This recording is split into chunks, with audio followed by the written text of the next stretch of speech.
Hi, welcome back to Science 1206, the Chemical Reactions Unit. I'm Ms. Ledwell, and in this video we'll be talking about chemical equations. Let's get started.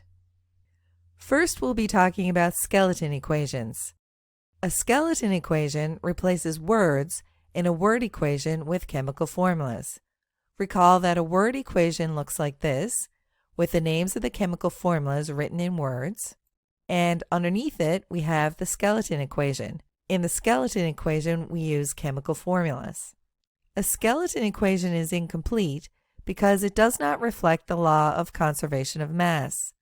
The law of conservation of mass says that all the atoms on the reactant side of the reaction exist on the product side, but in a rearranged form.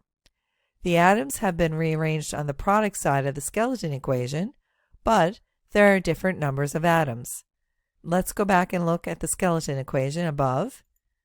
We can see on this side of the equation there are 4 hydrogen atoms, but if we look on the other side of the equation, on the product side, there are only 2 hydrogen atoms.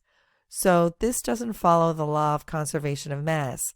If we were obeying the law of conservation of mass, we would have the same number of hydrogen atoms on the reactant side and the product side. A balanced chemical equation represents a chemical equation as it really occurs, obeying the law of conservation of mass.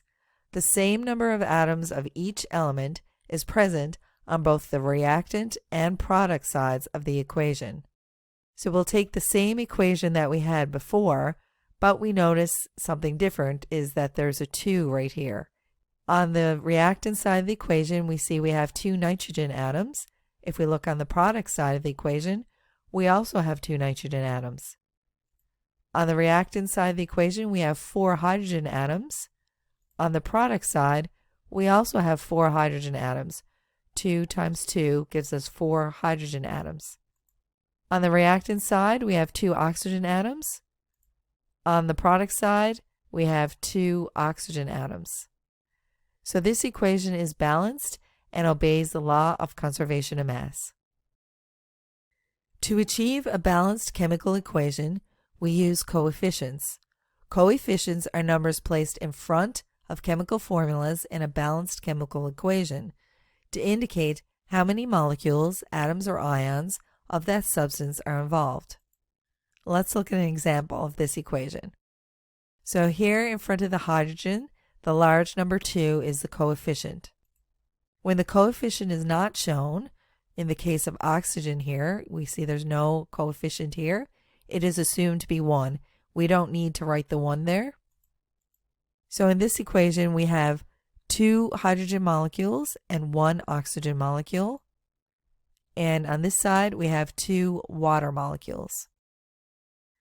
Balanced chemical equations contain chemical formulas for the reactants and products, subscripts that indicate the number of atoms of an element in a molecule, and this is an example of a subscript, and coefficients that indicate how many molecules, atoms, or ions of that substance are involved.